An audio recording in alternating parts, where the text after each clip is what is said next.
Hola amigos, les saluda Raúl Méndez Meléndez, agradeciéndoles como siempre su fiel sintonía a este programa dedicado a hombres y mujeres que dejan huella en El Salvador. En esta ocasión tenemos nuevamente a nuestro buen amigo Sergio Flores Acevedo, quien nos visita, y pues como siempre él con esa inquietud innata que él tiene de esculcar misterios, de hablar sobre cosas que la mayoría de las personas tal vez no hablan o ignoran, y por eso también pues callan y no lo saben. Con Sergio se aprende siempre mucho. Él se estrenó aquí en nuestro programa de Fe y Cultura con un libro que se llamaba El violín de Don Justo. Y es así como nos conocimos, ya que a través de un amigo mutuo común, sabía que a mí me apasionaba el tema de Don Justo Armas. Y ese libro fue pues con lo que él empezó a trabajar y se consagró como escritor. Así es que, amigos, en esta ocasión tenemos de nuevo a Sergio, que ha tenido una vida muy fructífera en la literatura. Ha escrito, después de ese primer libro, muchos libros. Ha pasado bastante tiempo, 5 o 6 años en Uruguay, y es ahí, en Uruguay, donde escribió este libro, Busquen a Carlota. Encuentren a Carlota, mejor dicho, es el título del libro, y del cual lo vamos a comentar, porque creo que es de una gran riqueza y de cosas que muchas de las personas que nos escuchan tal vez no están habituadas a este tipo de literatura, que se las recomiendo de todos modos, y ustedes lo van a hacer después de oír este programa. Sergio, bienvenido a Radio Luz, al programa Fe y Cultura, y agradecido de que hayas aceptado la invitación. Muchas gracias, Raúl, por la invitación, y qué bueno, vamos a hablar de literatura. Es un refresco, es el verdadero oxígeno para el alma. Y la aventura de Uruguay, o más bien la estadía en Uruguay, bueno, fue una aventura y fue una estadía. Me dejó un sabor a miel. Uruguay es lindo, Raúl. Uruguay es un país muy culto. Yo exploré la parte más impresionante de esa fortaleza que tienen, porque sí es una fortaleza de cultura, y por eso Uruguay tiene el desarrollo que tiene. O sea, y bueno, tomando en consideración la experiencia de mis libros escritos acá y la ocasión que tuvimos la oportunidad de hablar del tema del violín de Justo Armas, que es un libro que todavía hay personas que me lo piden, o sea, y hay personas que lo comentan, sobre todo por el aspecto también de la historia nacional, que es importante. Pero hay temas en Uruguay, como es impresionante los grupos de poesía que hay. Todos los pueblos hay un grupo dedicado a disfrutar poesía, a escribir relatos. Son muy dados a la descripción minuciosa de la belleza. Los uruguayos eso tienen. Y no solo en la poesía ni en la literatura, sino que eso lo demuestran en la música, en la pintura, en la danza y en el tango, porque también bailan tango. O sea, y todo va conectado con ese contacto con la naturaleza, con el campo. Los relatos del campo son muy buenos. Yo tuve la oportunidad de ver eso. Y también el contacto con el Río de la Plata y con el mar. Y me imagino también con el buen comer y el buen vino, porque Uruguay pues se toma vino rico, aunque aquí en nuestro país usualmente son pocos, casi nula la presencia del vino uruguayo. ¿Uruguay toman vino propio o es importado de Argentina? Uruguay, bueno, en la venta de vinos se encuentran vinos nacionales, es más, hay viñedos, pero el uruguayo es bien, tiene variedad. En una venta de vinos se encuentran vinos de todas partes del mundo. Sí, de todas partes del mundo. Gustan del whisky, o sea, y en los boliches uno puede ir a tomarse unos tragos con boliches, le llaman a los bares, con los amigos. Algunos salen medio elevados, ¿va? Pero es bonita la convivencia, y también la cultura del asado y el mate que es parte de... Yo aprobé mate, es como tomar café, o sea, es un activador. El mate es como tomarse dos cafés expresos, o sea, es un disparo al despertar, ¿va? Así que toda la gente en la mañana tiene su mate ahí, o sea, es parte de la cultura. Entonces todo eso, pero no quiero desmeritar también nuestra cultura. Yo estuve allá y disfruté esa riqueza, pero nuestra riqueza es nuestra riqueza. Si allá hay leche, aquí hay miel. Entonces uno no puede, por mucho que uno se queje de la trabazón, de cómo somos desordenados a veces, pero tenemos una potente riqueza. Si no, veámoslo ahora con los que vienen del exterior a disfrutar las pupusas, que uno se asombra, que dice, la gente cómo habla de las pupusas, que es el mejor plato y todo. Y nuestros volcanes, nuestros lagos, también nuestra riqueza cultural, nuestra riqueza histórica. Bueno, en Uruguay, la última guerra que tuvo fue en 1904. Y nosotros pasamos en guerra todo el siglo pasado. Fue tremendo porque surgían conatos de violencia. Y creo que esa guerra fue contra Paraguay, ¿verdad? No, fue una guerra interna dirigida por un coronel o general Aparicio, que inició toda la revuelta, y cuando lo matan a él, se acaba todo el movimiento. O sea, fue matándolo a él. Y fue la última guerra. Antes de eso habían habido otra guerra, pero fue cuando el país estaba en una transición muy importante, donde la oligarquía del Uruguay ayudó mucho para el desarrollo del país. Contrario a lo que pasó en nuestro país a partir de 1910, que la oligarquía lo que hizo fue expoliar las tierras. Y es una cuestión que nadie lo niega, ni es mal. Algunos dicen, no, que eso es prohibido decirlo. Y hay que decirlo porque fue verdad, y por eso la matanza del 32, a pesar que hay elementos políticos ahí o situaciones de carácter ideológico que tuvieron un gran desenvolvimiento, pero no se puede negar que la matanza no se hubiera hecho. O sea, uno dice, no, esa barbaridad no la habían hecho, pero sin embargo se hizo. Pero los uruguayos, y ellos bien lo dicen, son un tanto grises, o sea, son un poco tristones. En cambio, nosotros pasamos de fiesta todo el tiempo. Y usted se fija que en los parques aquí hay un montón de gente. Y en Uruguay los parques están solos. O sea, yo porque irme a sentar a un parque Uruguay, se oyen más los pájaros que las personas. Vaya usted a la Plaza Libertad y todo lo contrario, un montón de gente, como que si hubiera algo ahí especial, y simplemente la gente reúne. Nuestro pueblo, a pesar de que el Uruguay es más grande, un poquito más grande, pero somos más numerosos. Allá solo son 3,5 millones, y nosotros ya estamos... el doble de ellos, o más del doble de ellos. Y de ahí que el frío en el invierno es tremendo en Uruguay, y aquí todo el tiempo tenemos una eterna primavera. Realmente yo, cuando hago los pesos y contrapesos de esta experiencia que tuve, me quedo con mi país. Ahora bien, tú empezaste escribiendo aquí en El Salvador el violín de Don Justo Armas. Ese fue el primer libro. Sé que has escrito otros después de ese, pero el que hoy vamos a comentar, por los misterios que lleva en sí el leerlo, es Encuentren a Carlota.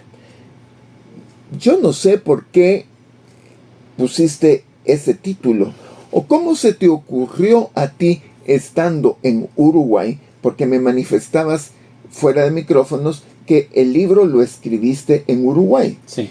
¿Cómo fue que se te ocurrió buscar ese título y por qué?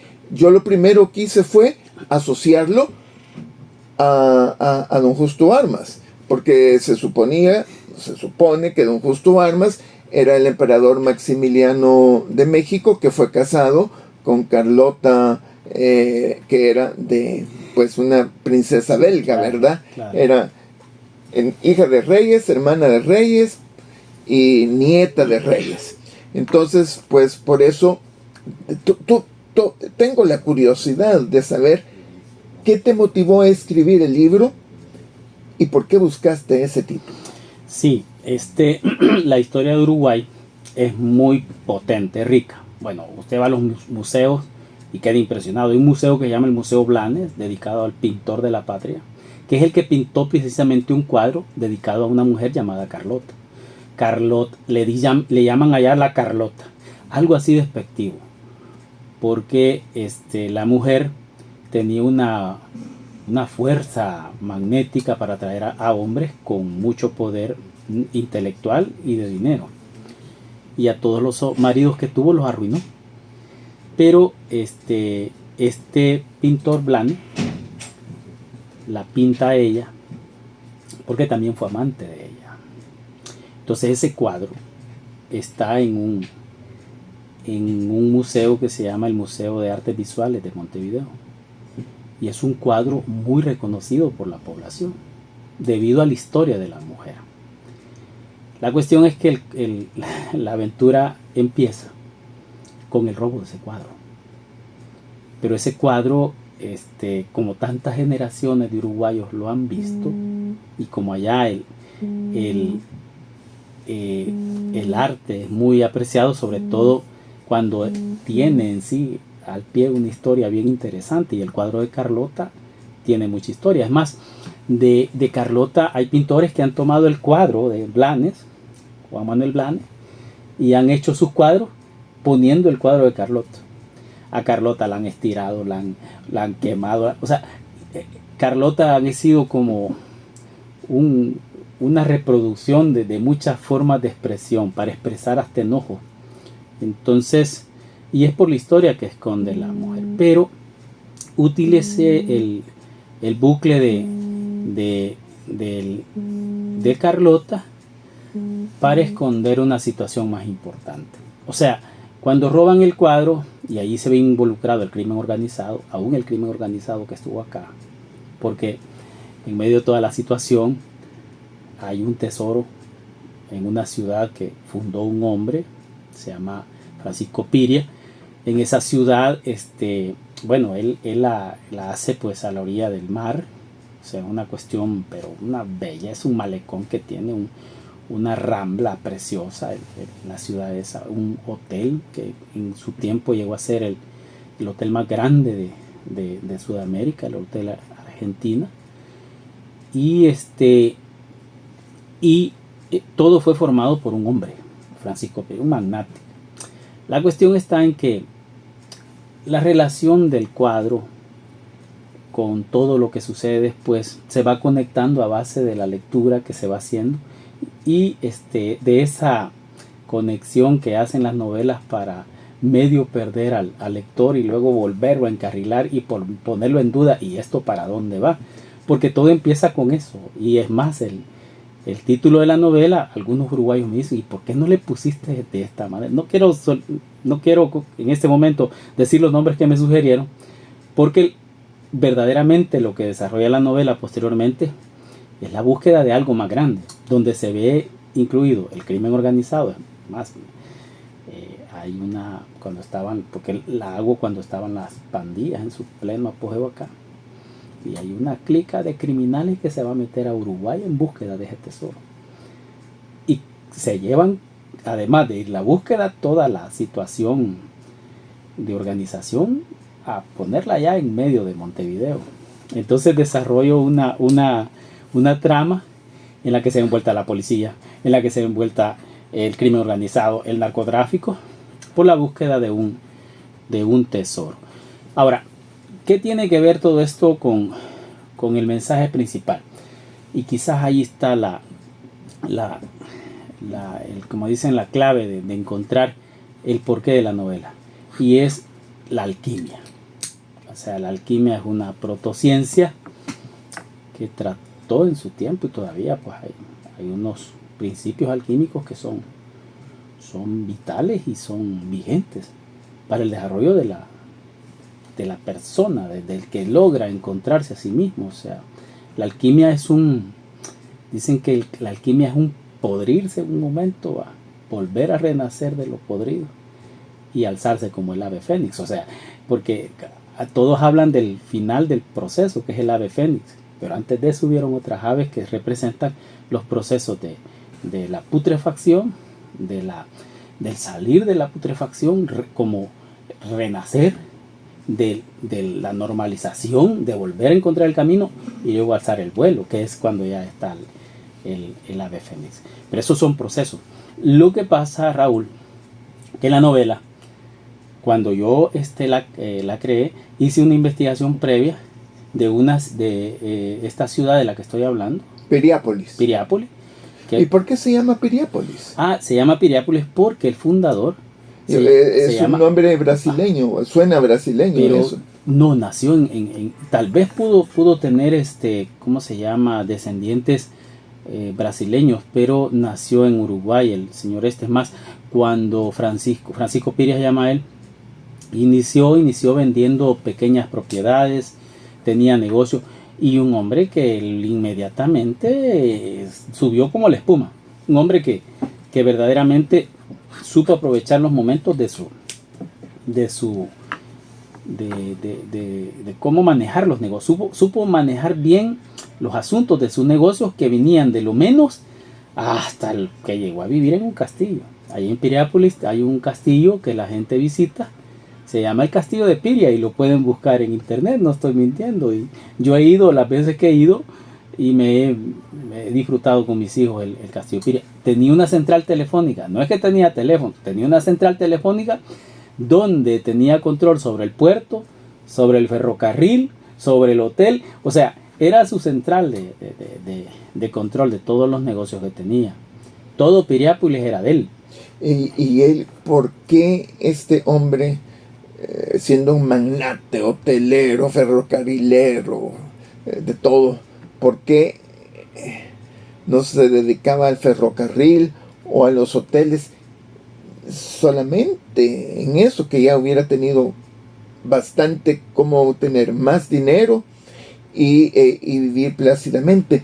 ¿Por qué se le ocurre a Francisco Pira construir una ciudad? ¿Él le puso su nombre a la ciudad? No, pero lo interesante es por qué. Sí. ¿Qué lo motivó a construir toda una ciudad? No sé de qué tamaño es esa ciudad. ¿Será de Sonsonate, de Coatepeque, de Tiquisaya, de Intipucá, o de Santiago María, o de San Vicente? No sé. Imagínese, o San Francisco Gotera, o Perquín. Imagínese, Raúl, una ciudad parecida al Puerto de la Libertad, nada más que más extendida, porque Uruguay es una mesa, o sea, Uruguay es una mesa de billar, pocos cerros. Bueno, quizás el cerro más alto mida cerca de 550 metros, y aquí tenemos alturas de casi 2.300 metros, o sea que hay unos volcanes hermosos. Entonces, una mesa. Pero hay unos cerros, hay un cerro que está ahí cerca de la ciudad, se llama Pan de Azúcar. Bueno, es más, de ese cerro sacó mucha piedra para hacer varios fundamentos. El hombre era un hombre ambicioso, tenía una visión de desarrollo turístico, quería hacer de Piriápolis una burbuja del turismo, y es más, la visitan muchos argentinos y muchos brasileños. O sea, todavía es un referente Piriápolis. Mire, el día que vaya a Uruguay, Raúl, vaya a Piriápolis y se va a dar cuenta de la belleza que incluye eso. Es más, hay un cerro, se llama San Antonio, que desde arriba se ve toda la ciudad, pues que es precioso. Hay un lugar así como de esparcimiento, como estilo de Cerro de las Pavas, pero que se ve toda la ciudad, todo. Pero es bello. Ahora, él tenía tanto dinero que podía invertir en los negocios que quisiera. Entonces, pero había algo especial en él, y es lo que incluye la novela que yo decía, que es considerado en Uruguay un alquimista. Los uruguayos dicen y sostienen, y con cualquier uruguayo que pregunte, si conoce a alguno por aquí, dice: Francisco Piria, contame de la alquimia de él, y inmediatamente la gente se conecta.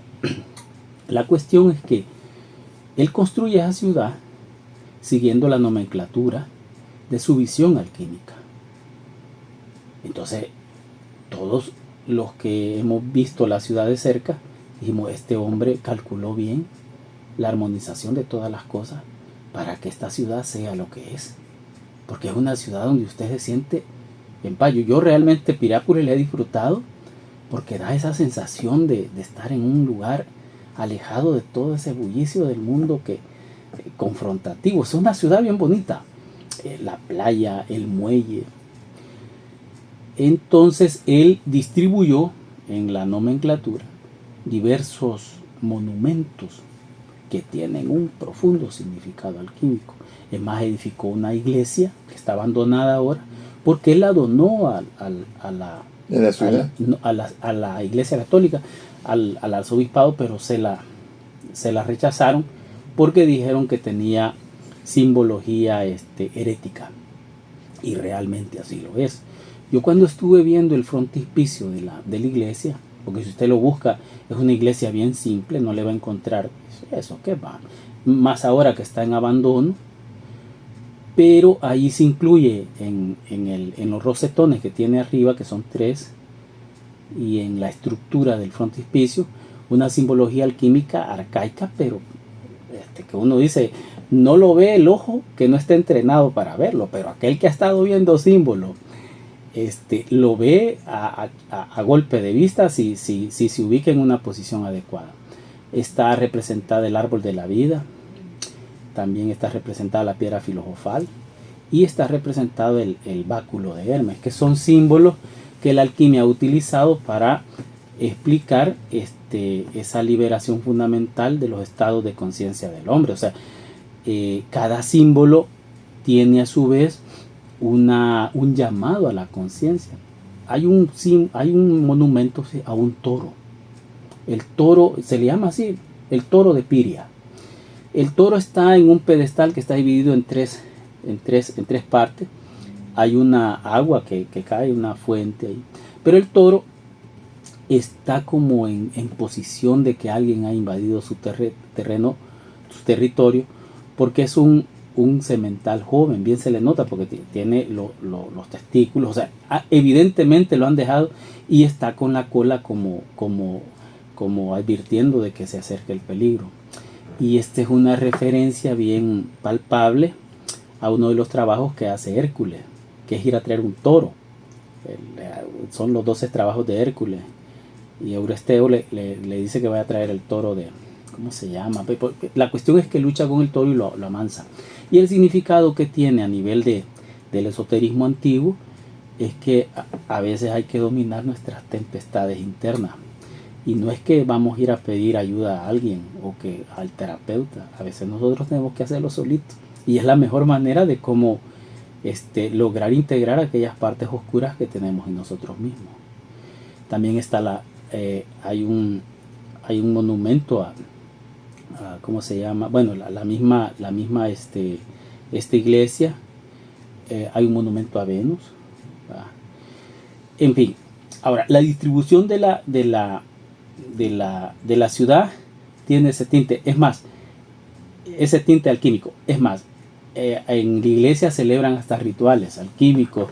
Hay unas comunidades ahí que reúnen a hacer ceremonias y todo eso, porque fue construida la ciudad siguiendo ciertos patrones que indican medidas de la posición de la tierra, la situación geodésica, las coordenadas y todo eso, para que haya como un flujo de energía. O sea, y la gente eso lo maneja ya, que no, o sea, aquí está una ciudad que alguien la hizo no por gusto, no por así siguiendo un patrón de manera ciega o sin sentido. Es más, en el castillo, como a medida que pasó el tiempo y por descuido, se perdieron varias estatuas que estaban en la entrada del castillo. Yo he entrado y lo único que se conserva es un jarrón enorme, como que parece copa, que está enfrente del castillo, y allí está la cara de un fauno, que algunos dicen que es la cara de Baphomet, de Méndez, y no es un fauno que tiende a expresar la riqueza, la abundancia que viene del corazón. O sea, cuando, como le digo, cuando alguien no conoce esas cosas, lo que le genera es hasta impresión, miedo. Uy, esto es diabólico, dice. Pero no tiene nada que ver. Es más, hay un mensaje crístico, hay un mensaje de los mandamientos. O sea, encuéntrate, o sea, adentro, no busques afuera, la respuesta está en ti. La luz que quieres encender, no la busques en otros, búsquela en ti. Entonces, todo eso va relacionado en esa simbología alquímica tan potente, o sea, y transformadora.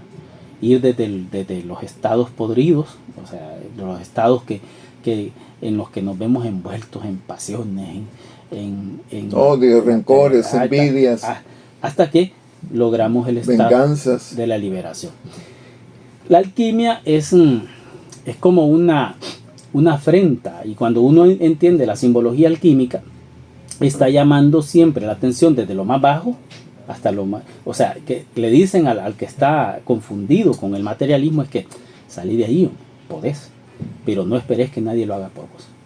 Entonces o sea, va por pasos. Ahí está. Llega al nivel de la cera, después a planta baja, de ahí va subiendo ahí está. Las gradas para llegar a un estado donde es un ser iluminado.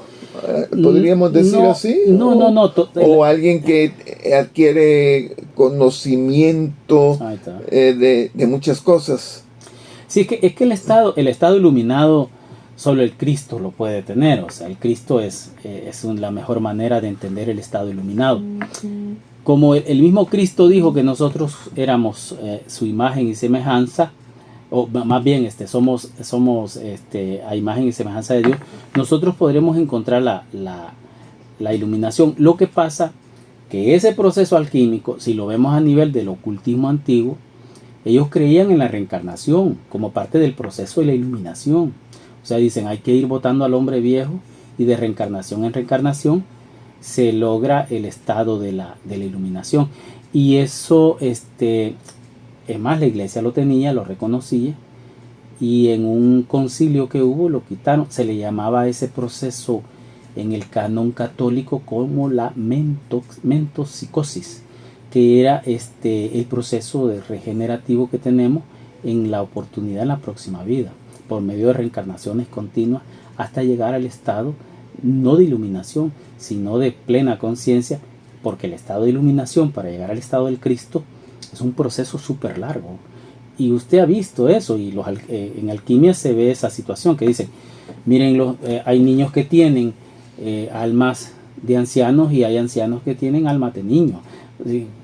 Bueno, yo he visto ancianos, y eso ahora que está abierto el centro de San Salvador, bebiendo como que si la vida se va a terminar mañana, y uno dice, wow, ya este señor ya debería estar pensando más tranquilo. Sí, pero no quieren agotar el último momento sin darse cuenta que es necesario cumplir la misión. Decía un filósofo antiguo, Ramakrishna, es un hindú, decía que el que no sabe cuál es su misión fundamental en este mundo ha vivido en vano.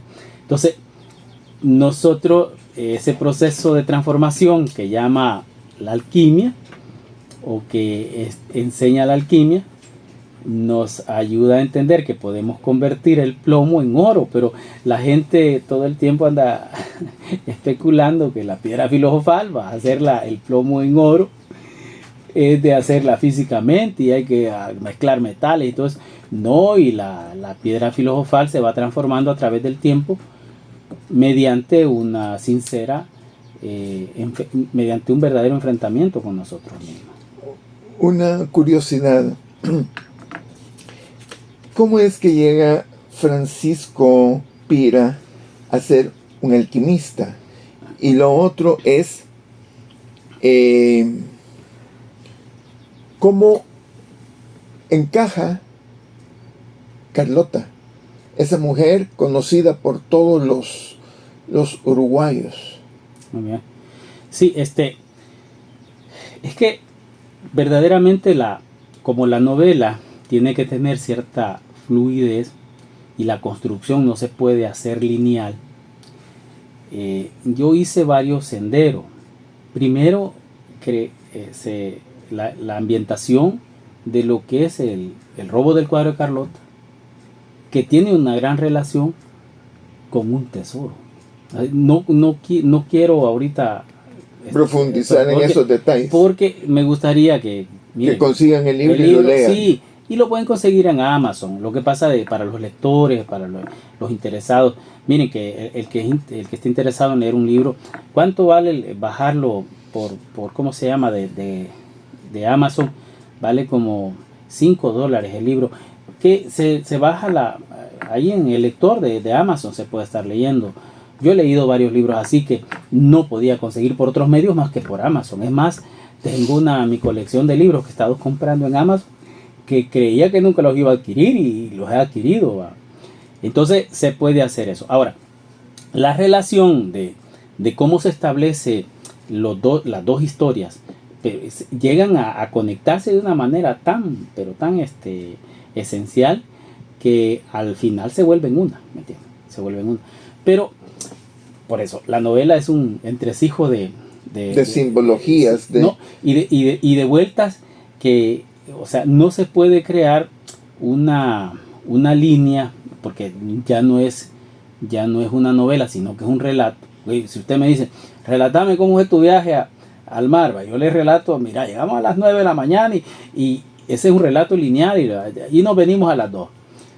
Pero la novela no, la novela empieza con dos personas en un camino, y esos que quiénes son y para dónde van y qué están, y empiezan a plantear una cosa que la gente dice, y esto está bien extraño. De repente aparece algo que cambia, hace un bucle, y la historia se convierte en algo más fascinante. Entonces la novela tiene esa connotación. Por eso es que hay grandes novelistas que, mire, que por ejemplo leer al gran Fyodor Dostoyevsky, que yo siempre lo menciono porque es una de las referencias más importantes, que él hace que los personajes se vuelvan tan vivos que uno lo siente que están hablando de una persona normal, natural, y que son inventos, pero creados a través de esa situación. Y aquí quisiera, amigos, hacer un paréntesis. Y voy a pedir la benevolencia de nuestro entrevistado en esta ocasión. Quería preguntarte, todos los que nos están oyendo estarán admirados de tu léxico y de esa imaginación potente que tú tienes en escribir siempre este tipo de libros, que siempre son muy interesantes. Para mí, el que he leído, el primero, que era El violín de Don Justo Armas, pues me pareció interesantísima esa trama. Pero este es un paréntesis y no lo quiero hacer muy largo. ¿Cómo fue que tú, si no me equivoco, era en Cojutepeque, que empezaste a leer, y de leer estuviste pues involucrado en la guerra, y de repente sales, te gradúas como abogado y eres un escritor que no solo ha escrito libros nada más, sino que sus libros también, si no me equivoco, y corrígeme tú, han sido pues presentados y premiados en ferias internacionales de libro, como es en Honduras, si no me equivoco, y también allá en Uruguay. ¿Cómo te nació la pasión por la lectura? Porque el que no lee no escribe. No, ahí está. Sí, bueno, acuérdese que la etapa que le tocó vivir a usted también, prácticamente era una exigencia natural que leyéramos. O sea, una cuestión. Y alguien que era un lector era reconocido como alguien ejemplar, ¿no? Hoy se ha vuelto eso como en desuso. O sea, la gente cree de que matar eso por toda esta verborrea que hay en las redes sociales, y por todos estos indicadores de ¿cómo se llama?, de falsedad, de todo banal y todo eso, y que mucha gente sigue. Hay gente que está siguiendo a personas. Yo me he puesto a escuchar, y no es por denigrar, pero uno dice, aquí este contenido es bien bajo, tiene muy poca difusión de aquello que puede servir para transformar la conciencia, y se quedan simplemente en la crítica, en el señalamiento oscuro, en aquella situación de estar haciendo difamación y todo eso. Ahora, en el tiempo que se acuerdan, don Raúl, y usted no me va a dejar mentir, los declamadores, que eran muy, pero apreciados. Y un declamador, lo llevaban, lo invitaban a que hiciera una exposición. Y claro, algunos, yo pues era uno de esos que me quería entrar a la cuestión de la aclamación. Y tuve la oportunidad con un coronel, se me fue el nombre, pero bien, ya murió él. Y que cuando estaba en bachillerato pues me preparó para la declamación. Y gané un concurso de declamación por él. Pero la necesidad por leer surgió en Cojutepec, en una casa de un tío Alejandro Acevedo, que Dios en gloria lo tenga, un hombre muy ejemplar, que yo lo llevo siempre en el corazón. Y allí por ahí botado, por decir, debajo de una cama, encontré un libro que se llama Robinson Crusoe de Daniel Defoe. Entonces yo le dije a mi tío, mire este libro, llévatelo. Sí, ahí estaba tirado. Don Raúl, pero yo le digo que todas las series, películas que salen de Robinson Crusoe, yo las veo para calificar si se ajustan a lo que yo leí. O sea, porque la lectura de un niño se pega más que la de un adulto, porque uno está más limpio. El cerebro, como no ha reseteado demasiada información, entonces, y uno dice, no, está mala, esta historia está mal contada, así como la están contando. Porque tal como la cuenta Daniel Defoe en El hombre perdido en la isla, es una aventura increíble. De ahí no paré de leer. Y desde la literatura más sencilla, porque hay unos relatos, don Raúl, que uno los disfruta y dice, qué relato más lindo. Pero hay otros que uno los lee, los vuelve a leer y no lo entiende. O sea, mire, el hecho de leer a Pedro Páramo no es lectura para los 100 años de soledad no es lectura para cualquiera. Tiene que haber una tercera lectura y ya observando los símbolos. Porque la crítica que algunos dicen que si ese libro no se entiende, ese libro de 100 años de soledad, mire que yo hace poco fui a la fiesta de mi pueblo, Santa Clara, fue este fin de semana, me invitaron a que fuera en el desfile, hay una cuestión bien bonita, por esta afición de la lectura y de la escritura. Pero yo me acuerdo que para entender a 100 años de soledad, tuve que haber hecho esa introspección de mi pueblo. Entonces me di cuenta que los personajes que están en 100 años de soledad son los mismos de mi pueblo. Lo que pasa es que uno dice, no, si es lo mismo.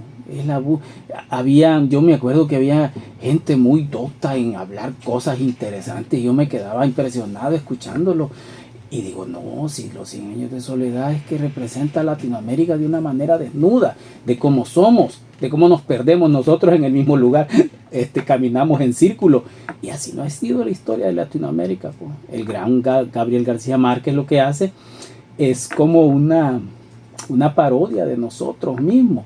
Y la ponen esos personajes tan intensos que, bueno, si hay unos personajes que sí, por ejemplo la Rebeca que llegó con un costal de huesos, y que el otro que le aparecía al patriarca ahí a cada rato, el muerto, que lo había matado él, y así una serie de personajes. Pero tan potente la visión de nuestras abuelas, de nuestros abuelos, de nuestros tíos, que yo lo comprendí solamente volviéndome sensible con lo que viví en mi infancia, con mis tíos, con mis tías, cuando yo me quedaba sentado escuchando, pero atento al cuento de mi abuelo. Ahí están los 100 años de soledad. El que quiere entenderla tiene que meterse, entonces no lo puede de otra manera. Y lo mismo pasa con Comala. Yo creo de que un buen nombre de una librería sería Comala y Macondo. Porque, mire que los dos, entonces, pero llegar a ese nivel de complejidad requiere un proceso de lectura de lo más simple a lo más complejo, porque usted puede leer un cuento bien simple, pero por ejemplo los cuentos de Jorge Luis Borges, no señor, ahí es otra categoría. Para leer un cuento hay que quebrarse la cabeza 3 paginitas y lo dejan a uno perdido si no entiende la simbología. Humberto Eco con los libros que escribió, El nombre de la rosa. El nombre de la rosa, que es un poquito más fácil de entender, pero tiene simbología. Hay uno bien complicado de él, el péndulo de Foucault, que hay que ponerle batería. Entonces, a medida que uno avanza y uno va dejando el lenguaje lineal y va entrando al lenguaje complejo de los símbolos, porque ya pasó a interpretar símbolos, lo que estábamos hablando de la alquimia. Es más, en la Iglesia Católica usted va y ve un montón de símbolos, y hay gente que no sabe ni qué, hay una P que está ahí, un crismón que nadie sabe qué significa, pero ahí está, y toda la gente, y nadie se pregunta. Es más, bien la palabra INRI, yo mire pequeño, y INRI, que dice Jesús es el rey de los judíos. INRI quiere decir Ignea Natura Renovatum Integra, que quiere decir Ignea, el fuego, natura, natural, Ignea Natura se renueva íntegramente de nuevo. O sea, que él no muere, que él resucita, y eso es lo que quiere decir INRI. Entonces, en la simbología de la gran literatura, Dostoyevsky, bueno, hay una obra muy simbólica que para nuestro tiempo pega muy bien, La muerte de Iván Ilich de León Tolstoy, que es pero mire, hay gente que vive llena de materialismo, corriendo de un lado a otro, y de repente un cáncer le frena todo en cuestión de días, y luego la vida se la acaba en cuestión de meses o en cuestión de semanas, y ahí frena toda esa gran carrera, por no darse cuenta que somos finitos, que este mundo es impermanente. Entonces, la gran herencia de la literatura nos da a nosotros la oportunidad de transformarnos mediante ya no la mera escucha o lectura de cosas lineales, o escuchar ofensas, o estos youtubers y los que dicen que son ¿cómo le llaman? Los influencers, que dicen que son los que marcan, y uno dice, Dios mío, pero estos están más perdidos que saber que estos están llevando a todo al desastre. Entonces, concluyo, eso me llevó a la generación de la expectativa de ver lo que había escondido. Yo después entendí lo que había escondido detrás de Robinson Crusoe. Es más, entendí, hay una cuestión política de Robinson Crusoe que tiene que ver con el sistema capitalista, muy interesante, es muy interesante, que después lo entendí. Visto la armazón oculta, como las paredes, que ya hay un hierro que no vemos, pero las paredes están sostenidas por ese hierro. Entonces uno empieza a entender esos bucles que hace el escritor. Por ejemplo, un escritor que le digo que dan ganas de leer 2 veces la obra, El Conde de Montecristo de Dumas. Dios mío, si esa cuestión es una belleza, de aquel hombre en la torre de If condenado, y de repente se sale y encuentra un tesoro y se va a la venganza. La capacidad esa que tienen estos grandes escritores de hacer esos bucles está en 3 cosas. Yo lo veo en 3 cosas. Pueden haber otros, pero me voy a ceñir en 3. Una, los que escriben. Y uno se pone a imitar esas grandes manifestaciones. Uno es el acervo cultural de lectura. Impresionantemente necesario. Porque y volviendo al inicio, los uruguayos leen. Sí. No, los uruguayos tienen una cultura de lectura. No, allí hay gente muy, muy culta. Y no solo en lectura, sino que en las expresiones del arte. Dramaturgos. Yo conocí un violinista que me dejó, pero a veces está en otro nivel, o sea. Volviendo a lo que iba a decir cuando yo lo interrumpí, era el acervo, leer. Leer, tener una cultura de lectura muy adecuada. Y ese es en principio. La otra que es vital es la experiencia. La experiencia que da los diferentes escenarios de la vida en los que uno se ve envuelto. Porque si no hay experiencia en la expresión literaria, no puede haber de ninguna manera capacidad de poder expresar algunas escenas que son necesarias ponerle, ese tinte importante que tiene la experiencia de uno en la vida. O sea, la experiencia es parte vital para poder darle vida a ciertos momentos, a ciertas escenas que le dan a la novela pues esa fuerza vital de poder estar alimentada con la experiencia que uno ha vivido en la vida, porque el que nunca ha estado enamorado no va a saber expresar cómo está enamorado un personaje. El que nunca ha sufrido una pérdida no va a poder expresar el dolor. Claro, el dolor no se puede expresar como tal, pero poderlo hacer ver en un cuadro o en una escena ya es un asunto que tiene que ver con su experiencia. Y la tercera es la imaginación activa, la capacidad de tener una imaginación para llevar a un punto a la conexión entre el acervo cultural de lectura, la experiencia personal y la imaginación. Una de las cosas que cuando a Edgar Allan Poe le dijeron que alguien estaba hablando ahí con un psicoanalista o algo así, le dijo: yo te ayudo a sacarte esos demonios que tienes internos. Si me sacas mis demonios, me quitas la inspiración. O sea, como si la experiencia, y está hablando de eso. Y es más, cuando le preguntaron a la madre de Gabriel García Márquez que si estaba contenta por el premio Nobel que le habían dado a su hijo, y ella dijo: si todo lo que ha contado Gabo, nosotros se lo hemos contado. Entonces, pero ¿por qué? Porque es la experiencia de vida de cada uno de los que de esa búsqueda. Por eso es que cuando yo escribí, por ejemplo, El violín de Justo Armas, wow, me fascinó la historia que hizo Rolando Denek, y lástima que lo criticaron duro antes. Bueno, se le vinieron encima a los mexicanos. Bueno, él tenía una investigación y ellos tenían 3 toneladas de libros. O sea, es una cuestión tremenda, pero muy interesante la historia de Denek. Ahora Sergio, tú te atreviste a escribir sobre un cuadro, Carlota. Uh-huh.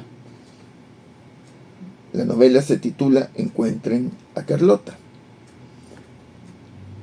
Te atreviste siendo un salvadoreño que llegó a Uruguay y se quedó viviendo 6 años.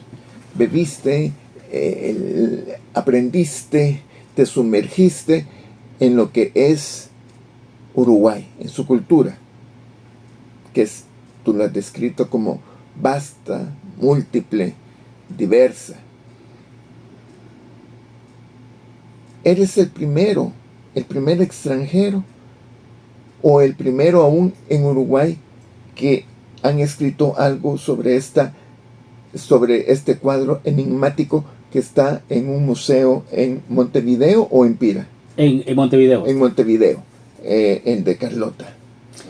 Sí, hay muchos escritores que han hablado de Carlota, han hecho poemas de Carlota, han hecho novelas. No, novelas de Carlota creo que no hay. Han hecho como la biografía de Carlota, quién era Carlota.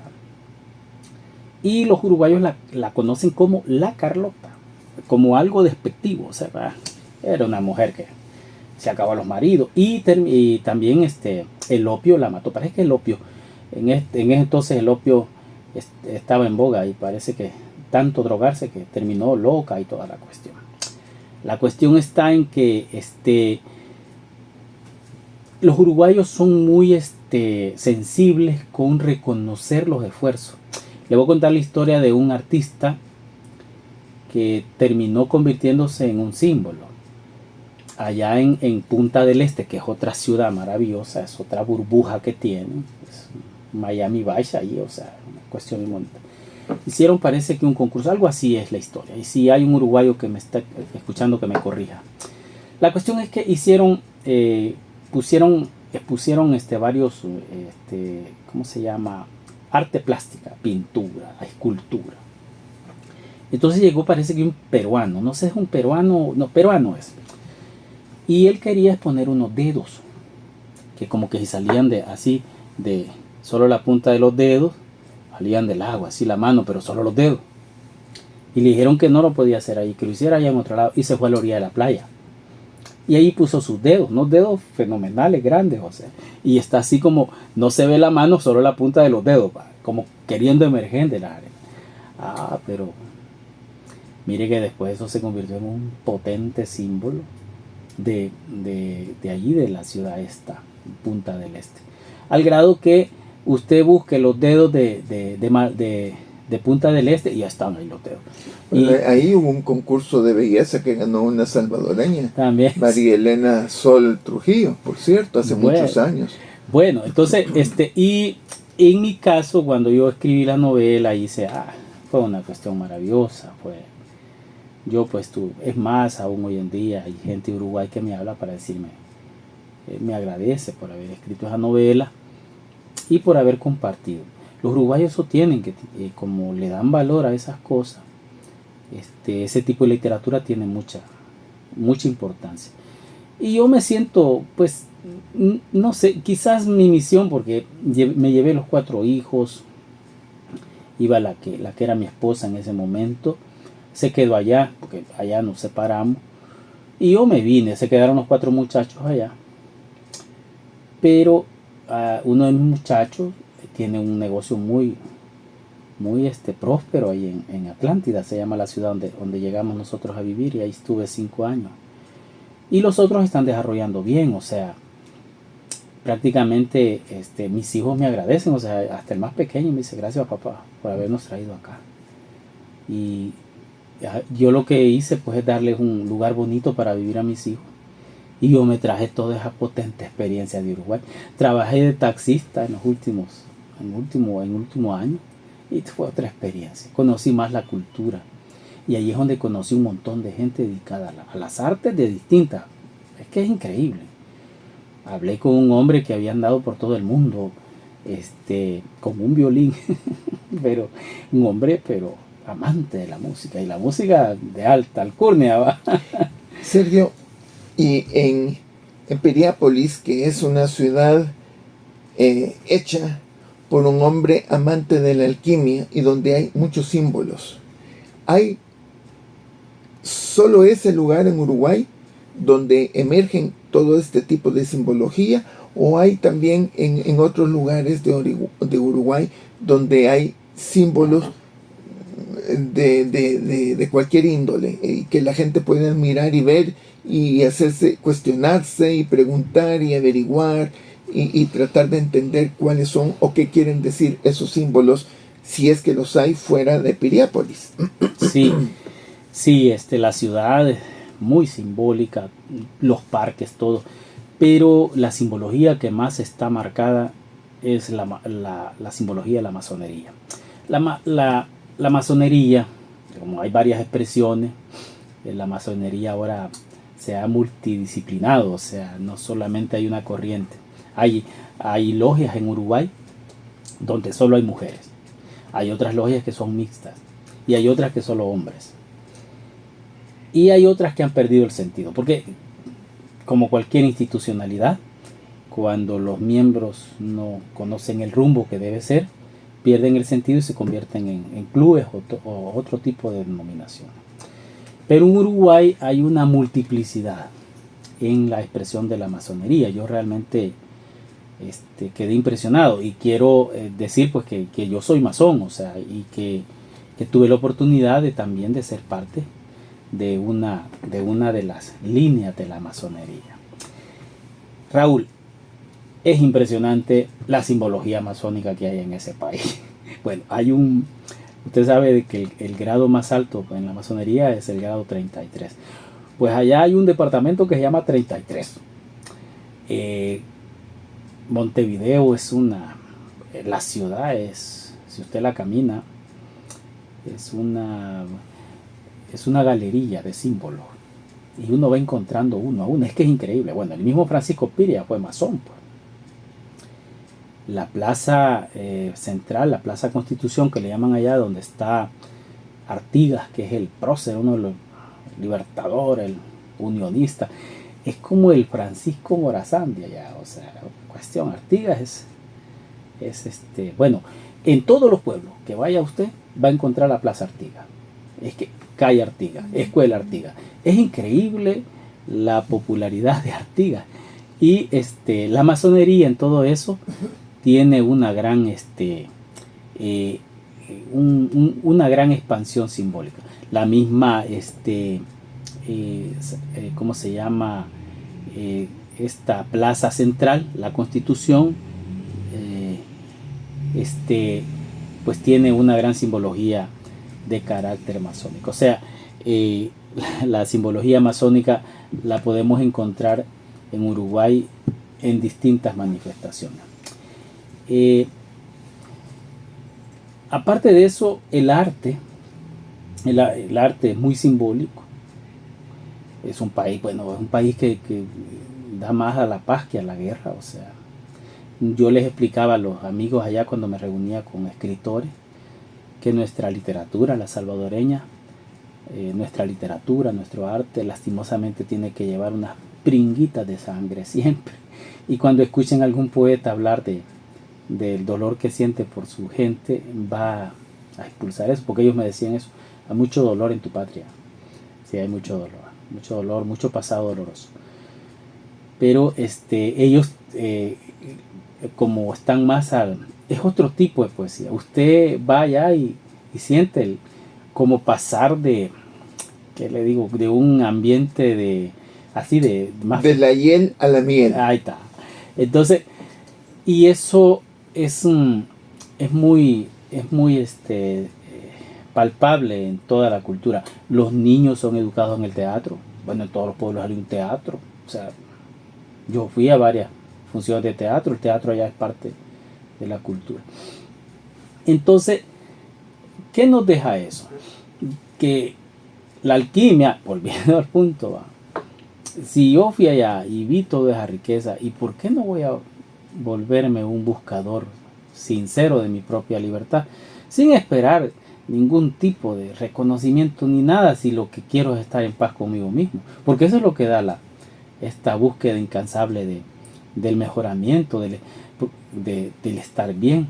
Es más, la felicidad tiene un requisito indispensable para que se haga, y es estar en paz. Si no está en paz, no hay felicidad, por mucho contento, alegría que hay alrededor. La paz es fundamental. Y eso es lo que busca la liberación de la literatura, cuando el sincero buscador quiere encontrar los diamantes y las piedras preciosas que ahí va, que no se palpan, sino que se van reuniendo en el corazón para expandir una nueva conciencia, una nueva manera de relacionarse con uno mismo y con los demás, sin condicionar a nadie. El que quiera quedarse, que se quede, y el que se vaya, pues que se vaya, sin dolor. Uno a veces, cuando hay desprendimientos y separaciones, llora, va. Pero es necesario a veces hacer esas grandes pruebas de dolor para ver hasta dónde está, como dicen, el hierro forjado. Entonces es parte de la dinámica. Por eso, ahora, ¿por qué se ha perdido en El Salvador la necesidad de un cultivo sincero con la literatura? Porque no hay exigencia. Solo hay guiones dirigidos por gente muy superficial, muy banal. Alguien va a decir: vos sos tonto, estás diciendo eso porque no sé qué. Pero lo que está a la vista no necesita anteojos. Estamos siendo, como dicen, guiados o formados por ideas superfluas que no tienen nada que ver con el desarrollo de la conciencia. En cambio, la literatura es más la clásica, la más vieja de las viejas. Esa literatura, mire, leer a nuestros clásicos, leer a Salarrué, leer El dinero maldito, que tan vigente que está su mensaje ahora, leer y escribir de Maferrer. ¿Pero qué? ¿Quién habla de todo eso? Ahí están los monumentos ya quebrándose. Un día va a llegar un youtuber y lo van a poner ahí. Sí. Eso es lo que va a pasar. Dios nos libre, ¿verdad? ¿En qué termina Carlota? Termina... Ese es el mensaje de la novela, el encontrarse a uno mismo. Yo siempre digo que no podemos exigir a otros paz si uno no está en paz primero con uno mismo. Claro. Sí, al final se encuentra un tesoro, pero el mensaje es, ¿cuál es el verdadero tesoro? ¿Es que nos lleva a la acumulación de bienes o el tesoro que podemos todos cultivar adentro, viviendo sin las cargas del materialismo? O sea, porque al final se ven los masones envueltos en eso. Y el mensaje es ese, no es necesario buscar la riqueza material, busca la riqueza que está en tu corazón. Pero para eso tenés que entender que no es que vivir pobres ni sometidos, sino que encontrar una fuente de desarrollo personal, un trabajo digno y todo, volverte próspero y luego vivir en paz, sin competir con nadie, sin estar esperando la venia del mundo, si los aplausos del mundo es pura banalidad. O sea, y todo eso concierne al mensaje que debe dar la literatura. Como... Vanitas veritas est. Ahí está. La vanidad es verdad. Bueno, amigos, hemos llegado en esta ocasión ya al final de nuestro programa. Agradecemos a Sergio Flores Acevedo por su colaboración en haber aceptado la invitación, y yo los invito, y estoy seguro que van a gozar su último libro, Encuentren a Carlota. Él habla de que está disponible en Amazon, y ahí pues ustedes lo pueden bajar y lo pueden disfrutar. Sergio, muchas gracias por haber aceptado nuevamente la invitación. El programa Fe y Cultura y Radio Luz, pues siempre ahí tienes la puerta abierta para poder entretener al público salvadoreño, que quieras o no, hay un público que está ávido por aprender, por conocer y por superarse anímicamente, emocionalmente, intelectualmente y espiritualmente también, ¿verdad? Aparte, por supuesto, del plan económico, el mínimo vital. Pero, ¿verdad? Así es que muchas gracias, gracias, Sergio.